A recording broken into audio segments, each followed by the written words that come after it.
I want to tell you about something that happened in a rectory in the American Midwest that I have not described publicly until now. Not because I was uncertain about what happened. I have been certain since the night it occurred. Not because I was afraid of being dismissed, though I was by the first priest I described it to, but because the experience sits at the intersection of several theological realities that most Catholics have been so thoroughly underprepared for that describing the experience without the framework produces more confusion than clarity. I am going to provide the framework today, and then I am going to describe what happened. A priest I had known for 7 years died of a sudden heart attack at 61 years old, unexpected. No prior illness. One morning he was there, and by evening he was not. I attended his funeral. I prayed for his soul. I continued my work. 11 days after his death, I woke at 3 in the morning in my own room. Not gradually, completely, the way you wake when something has changed in the room, rather than simply when the alarm has gone off. Alert, still, with a specific quality of attention that I have learned across 20 years of this ministry to take seriously. He was there. Not in any visible form, not in any way that a camera would have recorded or a skeptic would have accepted as evidence, but present in a way that was as unmistakable to me as the presence of another person in a room is unmistakable. A specific presence, his specific presence, with a specific quality that I have encountered before and that I recognized immediately. It was the quality of need. He was not at peace. He was not in the warm, comfortable light of the popular imagination of death. He was present in the way that a person is present when they need something urgently and do not have the means to obtain it for themselves. I got out of bed, I knelt, I prayed, and in the morning I arranged for masses to be offered for him, 30 of them, the Gregorian series, beginning that week. I am not going to tell you what happened after that tonight.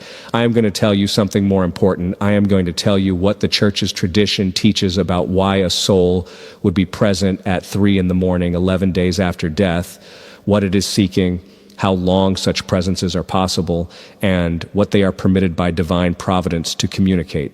Because the question of how long a soul stays near the earth after death is not a question from ghost stories. It is a theological question of extraordinary importance that the Church has addressed with precision across 20 centuries, and that the modern Church has almost entirely stopped teaching. And the answer to that question is going to change the way you think about the people you have lost. Stay with me. Why the Church stopped teaching this, and why that silence is costing us. My name is Chad Ripperger. I am a Catholic priest, a Thomistic philosopher, and a formally trained exorcist with more than 20 years of active ministry. I hold advanced degrees in philosophy and theology. I have spent my priesthood working at the frontier where the natural and supernatural intersect most directly, in work that has given me more direct operational experience of what lies on the other side of death than almost any other form of priestly ministry could provide. I want to begin by naming the pastoral failure that makes this talk necessary, because the question I am addressing today, how long does a soul remain near the earth after death, is not a question the tradition is silent on. The tradition has never been silent on it. The Church's mystics, theologians, and pastors have engaged this question with extraordinary depth across 20 centuries of reflection on death, the soul, and the relationship between the living and the dead. What happened is not that the tradition ran out of things to say. What happened is that the post-conciliar Church, in its effort to be credible to a scientific and materialist culture, gradually stopped teaching the things that the scientific and materialist culture found most uncomfortable. And the question of the soul's continued proximity to the earthly realm after death was near the top of that list. The result is a generation of Catholics who have no theological framework for what happens in the period immediately following the death of someone they love. They know vaguely that the person has died. They know vaguely that the soul goes somewhere. They have a general impression that the somewhere is positive, and they have absolutely no framework for the specific questions that their own experience raises and that the tradition has always addressed with precision. Can the soul of the deceased be near the living in the period after death? If so, for how long? Under what conditions? For what purpose? What is the relationship between the soul's proximity to the earthly realm and its state in the afterlife? What can the soul of the dead communicate? What can the living do that affects the soul of the dead? And what are the specific theological dangers of misunderstanding these questions in either direction? These are the questions I'm going to answer today with the precision that the tradition provides and that the modern pastoral conversation has almost entirely abandoned. What actually happens in the moments after death. Let me establish the theological foundation before I describe the specific phenomenon I'm addressing, because everything I'm going to say depends on this foundation being correctly understood. At the moment of death, the soul separates from the body. This is not a metaphor. It is a precise theological description of what occurs. The soul, which is the form of the body, the principle that animates and organizes and gives life to the material substance of the human person, departs. The body begins the process of dissolution that returns it to the matter from which it was formed. The soul continues to exist as a spiritual substance. Immediately following the separation, the particular judgment occurs. I have addressed this in other contexts, and I will not repeat the full theological treatment here. The essential point is that the particular judgment is immediate and total. The soul stands before God in a judgment that is complete and irrevocable. The outcome of that judgment determines the soul's destination. Heaven, if the soul is in a state of complete sanctification and total union with God. Hell, if the soul has definitively and finally chosen against God. Purgatory, if the soul is in the state of grace, oriented toward God, but with the work of sanctification incomplete. Now here is the question that the popular imagination almost entirely ignores. The particular judgment is immediate, but the soul's relationship to space and time after the judgment is not identical to its relationship to space and time during embodied life. The soul is a spiritual substance. It does not occupy space in the way that a body occupies space, but this does not mean that the soul has no relationship to the spatial and temporal order. The tradition teaches, and this is the point on which I want to spend considerable time, that souls in purgatory and under specific conditions of divine providence, souls at other stages of their afterlife journey, can have a presence near the places and people they were connected to in life. This is not ghost theology. This is not the spiritualist tradition that the church has always condemned. This is the church's own theology of the relationship between the living and the dead, rooted in the doctrine of the communion of saints, developed by the greatest theological intellects in the tradition, and attested to by the consistent mystical experience of the saints across 20 centuries. Let me be precise about what the tradition actually teaches and what it does not teach. The theological framework, what proximity after death actually means. St. Thomas Aquinas addresses the question of whether souls of the dead can appear to the living in the Summa Theologica and in the Summa Contra Gentiles with the precision that characterizes everything he touches. His treatment is nuanced and theologically careful, and it is worth laying out in some detail because it has been almost entirely forgotten in the contemporary pastoral context. Aquinas distinguishes between several different modes in which a soul of the dead might be present near the earthly realm. The first mode is the mode of divine permission. God, in his providence, can permit the soul of a deceased person to manifest in some form near the living, either through a direct permission given to the soul itself or through the mediation of angels who carry the communication between the soul and the living. This mode of presence is not the soul's own power. It is a permission given by God for specific purposes that fit within his providential ordering of things. The second mode is the mode of angelic mediation. Angels, both the holy angels and, under very different conditions, the fallen angels, can produce the appearance of a deceased person's presence without that soul being actually present. This distinction is theologically critical, and I will return to it at length because the failure to make it is one of the primary dangers in this area. The third mode, which Aquinas treats with great care, is what we might call the mode of providential proximity. The tradition holds that the souls of the faithful departed, particularly those in purgatory, may be given a form of access to the earthly realm, not as a permanent condition, but as a specific divine permission for specific purposes, prayer for their souls, the completion of unfinished spiritual business, the communication of specific messages that God's providence has determined it is appropriate for the living to receive. Now, The question of how long this proximity is possible and what conditions govern it is the specific question I am addressing today. The tradition is not unanimous on the specific timeline, and I want to be honest about that. This is not an area of defined dogma where the Church has spoken with binding authority about specific durations. It is an area of theological reflection where the consistent testimony of the mystical tradition, the observations of serious theological commentators, and the accumulated wisdom of the Church's pastoral engagement with death and grief have produced a body of teaching that is not infallible but is not therefore dismissible.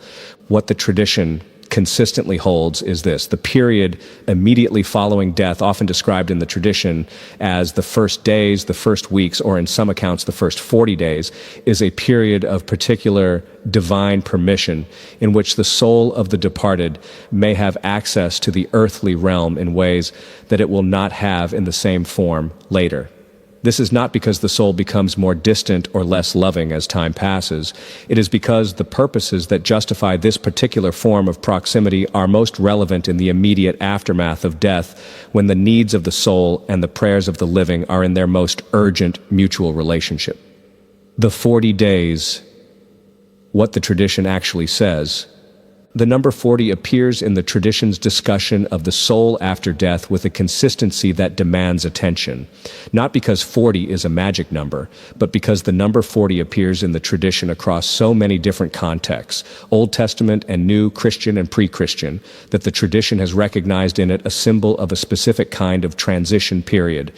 40 days of rain in the flood, 40 years in the desert, 40 days of Moses on Sinai, 40 days of Christ's temptation, 40 days between the resurrection and the ascension, 40 days of Lent. The pattern of 40 as a transition period, a liminal time between one state and another, is embedded in the tradition so deeply and so consistently that it is not possible to dismiss it as coincidence. The Eastern Christian tradition, which in many areas of practical theology has maintained practices that the Western Church has let atrophy, holds a specific theology of the 40 days after death that is considerably more developed than what most Western Catholics have encountered. The Orthodox tradition performs specific memorial services on the 3rd day after death, the 9th day, and the 40th day.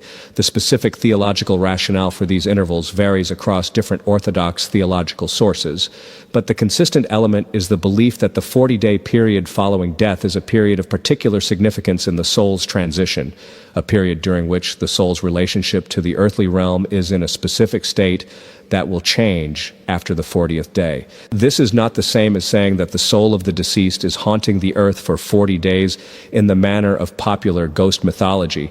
It is saying that the soul's transition from the earthly life to its final condition, via the particular judgment and the subsequent process of purification if required, involves a period in which the relationship between the soul and the earthly realm is not yet fully resolved, and that this period creates specific opportunities for the mutual benefit of the living and the dead. The Western Catholic tradition has its own parallel testimony, less systematized than the Eastern tradition, but equally consistent across the mystical sources. The saints and mystics who were given specific insight into the state of souls after death consistently describe a period in the immediate aftermath of death during which the soul is in a particular condition of relationship with the earthly realm, a condition that creates specific imperatives for the living. Pray for them now, urgently, immediately, before the window closes, not because the window closes forever. The souls of the departed can receive our prayers at any point, but because the immediate period after death, the period in which the soul is most acutely in need, the period in which the specific purposes of the soul's proximity to the earthly realm are most urgent, is the period immediately following death. And it is the period in which most modern Catholics, completely unprepared by their formation for what is happening, do nothing. What divine permission actually looks like, and what it does not look like. I need to spend time here on the distinction that matters most practically, because the question, how long does a soul stay near the earth after death, immediately raises a second question that is equally important and considerably more dangerous to get wrong. How do you know whether what you are experiencing is the genuine providential proximity of a departed soul or something else entirely? This is not a question that popular culture has equipped people to answer. The popular culture has two options. The first is the paranormal framework, in which any apparent presence of the deceased is a ghost, a phenomenon to be investigated with equipment and documented as evidence of the supernatural. The second is the rationalist dismissal, in which any apparent presence of the deceased is a grief hallucination, a projection of the mourning mind with no external reality whatsoever. Both of these frameworks are theologically inadequate, and both of them are dangerous in specific ways. The paranormal framework is dangerous because it treats the apparent presence of the deceased as a phenomenon to be investigated and engaged with on its own terms, without the theological discernment that the tradition requires. The tradition teaches that not every apparent presence of a deceased person is in fact the soul of that person. The demonic can produce the appearance of a deceased person's presence with extraordinary sophistication. It can replicate the specific character, the specific knowledge, the specific emotional quality of the deceased with a precision that makes it indistinguishable from the genuine article to someone without the theological and spiritual formation to discern the difference. The rationalist dismissal is dangerous in the opposite direction. It produces a complete blindness to a genuine phenomenon that the tradition attests to and that has specific pastoral and spiritual implications.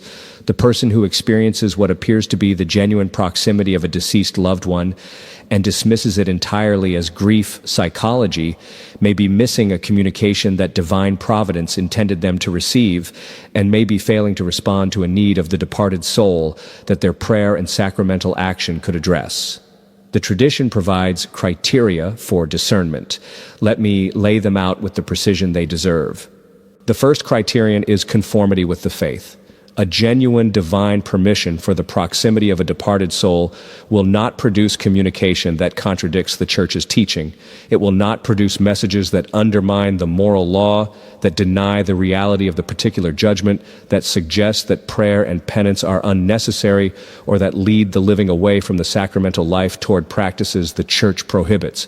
Any apparent communication from a deceased person that produces any of these results is to be regarded with radical suspicion, regardless of how convincing its source appears. The second criterion is the quality of the spiritual effect. Genuine divine permission for the proximity of a departed soul produces in the living a specific quality of response, not fear in the paralyzing sense, urgency. The urgency of prayer, the urgency of the sacraments, the urgency of the specific practical response that the soul's need calls for. A genuine apparition or presence of a soul in purgatory characteristically produces in the person who experiences it an immediate desire to pray, to go to confession, to offer Mass, to do something concrete for the soul that is perceived as needing help. This urgency, directed toward the specific sacramental means that the Church provides, is itself a mark of the genuine. The third criterion is the proper response of the person experiencing the presence. The tradition is consistent that the appropriate response to an apparent presence of a departed soul is not engagement on the soul's terms, is not an attempt to establish communication, is not the seeking of information or guidance from the deceased. It is prayer for the soul, immediately and specifically. The living person who perceives the proximity of a departed soul is not supposed to interrogate it, they are supposed to pray for it. This third criterion eliminates the entire framework of paranormal investigation as an appropriate response to this phenomenon, and it draws a very clear line between the Catholic engagement with apparent presences of the departed and the Spiritist tradition that the Church has always and consistently condemned. What I saw and what it told me. Let me return to the priest who died at 61 and who was present in my room 11 days after his death. I want to be specific about the theological assessment I made in the days and weeks following that experience, because the assessment itself demonstrates what the tradition's criteria look like in practice. The presence was at 3 a.m. The tradition consistently notes that this hour has a specific spiritual character, not because the hour is inherently significant in itself, but because the midnight to 3 a.m. period corresponds to what the Church's tradition calls the hour of the divine office, the period of night prayer and the vigil that the monastic tradition has always identified as spiritually significant. The association of this hour with spiritual activity, both divine and demonic, is consistent across the tradition. It is not determinative of the nature of what I experienced, but it is contextually significant. The quality of the presence was, as I described, the quality of need. not the quality of comfort or reassurance that the popular imagination associates with the dead, not the quality of danger or oppression that characterizes demonic presence, which I am familiar with at close range, and which has an entirely different spiritual texture, the quality of urgent, patient, specifically focused need. The presence did not communicate anything verbal. It did not produce any imagery or vision. It produced a quality of awareness that I can only describe as the awareness of a specific person in a specific condition, the way you might become aware of a person weeping in an adjacent room without hearing the specific words of their grief. And the quality of awareness produced in me the specific response that the tradition identifies as the mark of the genuine, not curiosity, not a desire to investigate or engage, urgency about prayer, immediate, specific urgency about offering the most powerful available form of prayer for this specific soul. I knelt. I prayed the chaplet of divine mercy. I prayed the De Profundis. I offered everything I could offer in that moment for the soul of the priest who had died 11 days earlier, and in the morning I arranged for the Gregorian masses to begin. The theological assessment I made in the days following was this: the priest who had died had not been in the last years of his life a deeply interior man. He had been faithful in his ministry. He had been kind. He had been theologically responsible. But the interior life, the deep, sustained, contemplative relationship with God that the tradition identifies as the foundation of everything else in the priestly life, had, in the busyness and the demands of his ministry, atrophied. Not catastrophically, but significantly. And I believe, having spent the 11 days after his death praying for him with the urgency that the 3 a.m. experience had produced, and having then arranged for the Gregorian masses, that the specific need I perceived in that room was the need for exactly the prayers and the masses that I subsequently offered and arranged. Whether I am right about that, I cannot know with certainty. Only God knows the state of any soul. But the fruit of the experience was specific, sacramentally grounded prayer for a specific soul, and that fruit is the fruit the tradition identifies as the mark of the genuine. The Gregorian masses, why they matter in this context. I want to spend specific time on the Gregorian masses in this context because they are one of the most powerful and most neglected instruments available to the living for helping souls in the period immediately following death, and they are directly relevant to the question of proximity. The Gregorian masses are a series of 30 consecutive masses offered for a specific deceased person without interruption for 30 consecutive days. The tradition attached to this series dates to a specific account in the writings of St. Gregory the Great, Pope at the end of the 6th century, who describes offering 30 consecutive masses for a monk who had died in a state requiring purification and subsequently receiving confirmation that the monk had been released. The Church does not define the theological mechanism of the Gregorian masses with the binding authority of dogmatic definition. But the tradition has consistently recognized this series of masses as carrying a specific efficacy for the soul being prayed for, rooted in the infinite merit of the sacrifice of Calvary represented in the Mass and applied repeatedly and specifically to the soul in question. What is the relationship between the Gregorian Masses and the question of the soul's proximity after death? I believe the relationship is this: the period in which the soul's proximity to the earthly realm is most acute, the period of particular need that the tradition describes in the immediate aftermath of death, is also the period in which the offering of the Gregorian Masses is most powerful, not because the Masses are less powerful later. The Mass is always infinitely powerful, but because the specific convergence of the soul's condition of acute need and the concentrated application of the Mass's merit over 30 consecutive days creates, in the economy of grace that God's providence orders, a specific opportunity for rapid and decisive progress in the soul's purification. This is why I believe that the arrangement of Gregorian Masses in the immediate period following a death, ideally within the first weeks, is one of the most important and most practical acts of charity available to the living for the dead, and it is why I arranged them for the priest whose presence I perceived 11 days after his death. What the tradition says about the specific stages. I want to address the specific question of timing more directly, because the tradition, while not defining specific durations with binding authority, does offer consistent testimony about the stages of the soul's relationship to the earthly realm in the period following death. The first 3 days are described in several mystical sources as a period of particular intensity. The 3-day period echoes the 3 days between the death and resurrection of Christ in a way that the tradition has recognized as spiritually significant.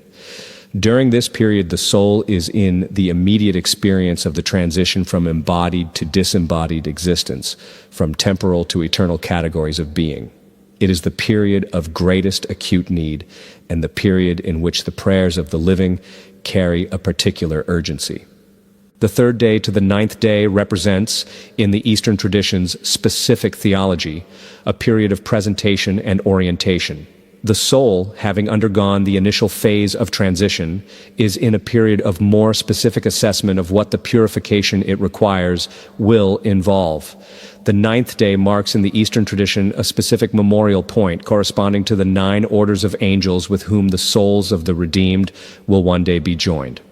The 9th day to the 40th day is the period that most specifically corresponds to what the tradition describes as the soul's ongoing proximity to the earthly realm.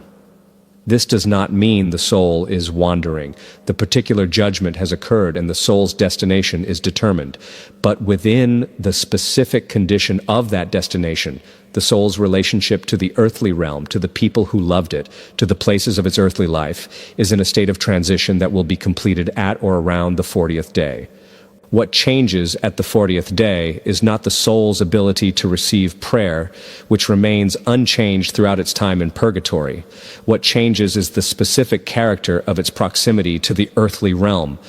The mode of presence that I am describing, the presence I experienced 11 days after the priest's death, is associated specifically with this transition period. After the 40th day, the soul's experience of purgatory, its relationship to the mercy of God operating in that process, its reception of the prayers and the masses offered for it, continues, but in a mode that is less immediately connected to the specific people and places of the earthly life. I want to be careful here not to be more specific than the tradition allows. The 40 days is not a hard boundary after which prayer for the dead becomes ineffective. Prayer for the dead is always effective. Masses offered at any point for a departed soul apply the merit of Christ's sacrifice to that soul. The 40 days is a description of a specific phase, not a deadline. What it implies for the living is this: the urgency of specific prayer for the departed in the immediate period following their death is not the same urgency as prayer offered months or years later. Both are important. Both have real effects, but the immediate period after death is uniquely important in the tradition's consistent assessment, and the failure to pray urgently in that period is a failure to act at the moment of greatest impact. The danger of engagement and the difference from spiritism. I need to address directly the danger that this entire subject area carries, because failing to address it would be pastorally irresponsible. Everything I have described about the soul's proximity to the earthly realm in the period following death, the apparent presence of departed souls, the specific experiences I and others have had, operates in a spiritual territory that is immediately adjacent to practices the Church has always and consistently condemned: spiritism, necromancy, the attempt to communicate with the dead through human initiative, the use of mediums, channelers, Ouija boards, seances, or any other practice that involves the deliberate attempt to establish communication with departed souls. All of these practices are condemned by the Church, and the condemnation is not arbitrary. It is rooted in a precise theological and spiritual assessment of what these practices actually produce. The difference between what I have been describing and what the Church condemns is the difference between receiving and seeking, between passivity before a divine permission and active initiation of contact. Everything I have described about the soul's proximity to the earthly realm involves the soul making contact under divine permission for purposes that God's providence has determined are appropriate. The living person's role in these cases is receptive, not initiating. The appropriate response is prayer, not communication. The direction of the relationship is from the soul to the living, mediated by divine providence, not from the living to the soul through human occult practice. The moment the living person shifts from receiving and praying to seeking and questioning, from responding to divine permission to initiating human contact, the entire spiritual situation changes. What was a divinely ordered encounter becomes an exercise of human will attempting to penetrate the veil by its own power. And that exercise, the tradition is absolutely consistent on this, does not produce contact with the souls of the faithful departed. It produces contact with the demonic, which is perfectly willing to impersonate the departed with extraordinary skill and with the specific intention of leading the living person into a spiritual relationship that will harm them. This is why the tradition is so clear about the prohibition of spiritism, even for people who have the most loving and most sincere intentions in seeking contact with their deceased loved ones. The sincerity of the intention does not change the spiritual reality of what is actually encountered when human initiative attempts to cross the veil without divine permission. The demonic knows the love you had for the person who died. It knows the specific things that would make an impersonation convincing, and it will use that knowledge to engage you in a relationship that has nothing to do with the soul you think you are reaching. The Catholic response to the death of someone we love is not to seek them. It is to pray for them, to offer the Mass for them, to gain indulgences on their behalf, to entrust them to the mercy of God and the intercession of Mary. These are the specific, the authorized, the spiritually safe, and the genuinely effective means of maintaining the relationship with the departed that the communion of saints makes real. What this means for every person who has lost someone, I have spent this entire talk building towards something, not a theoretical conclusion, a pastoral imperative that I want to communicate with the urgency it deserves. If you have lost someone you love, and almost everyone watching this has, the question of how long a soul stays near the earth after death is not an abstract theological question. It is a question that bears directly on what you should be doing right now and what you should have done, and if you didn't do it, what you should do starting today. Because it is never too late, only more urgent in a different way. Here is what the tradition is telling you. In the period immediately following the death of someone you love, the most important thing you can do, more important than the arrangements, more important than the grief process, more important than anything else that is competing for your attention in those first days and weeks, is to pray for them, urgently, specifically, with the full weight of every spiritual resource available to you. Have Mass offered for them as quickly as possible after the death. The Mass offered in the first days after death, applied specifically to that soul, carries in the economy of grace that the tradition describes a specific power that corresponds to the specific urgency of the soul's need in that period. Begin a novena for them, 9 days of concentrated, specific prayer for that specific soul. The pattern of the novena, 9 days of prayer between the Ascension and Pentecost in the first Christian community, has a specific spiritual logic that the tradition has applied to prayer for the dead with consistent testimony to its efficacy. Offer your sufferings, whatever is hard in your life right now, the grief itself, the exhaustion of bereavement, the practical weight of the aftermath of a death, offer it consciously and specifically for the soul of the person who died. Your suffering offered with the specific intention of applying its merit to their purification participates in the spiritual economy of the communion of saints in a way that the tradition identifies as genuinely effective. Pray the rosary for them, by name, meditating on the sorrowful mysteries for the first week and the glorious mysteries as your faith in their purification and their movement toward glory grows. The rosary offered for a specific soul in the immediate aftermath of their death is one of the most consistent and most accessible instruments of prayer that the Fatima message itself specifically connected to the release of souls from purification. And if you are past the immediate period after someone's death, if it has been months or years, and you realize as you listen to this that you did not pray for them with the urgency that this talk is describing, do not fall into guilt. Do not fall into the despair of thinking that the moment has passed and the prayer is now irrelevant. God exists outside of time. The Mass offered for a soul today applies the merit of Christ's eternal sacrifice to that soul in a way that is not limited by when we offer it. What has been neglected can be addressed. The channel of prayer and sacrifice is always open. The soul in purgatory can always receive what we send, but send it now, with urgency, not because you will feel better for having done it, though you may, because someone who loved you is in a process of purification that your prayer and your masses and your sacrifices can meaningfully shorten. And the love that connected you to them in this life does not end at the grave. it is transformed.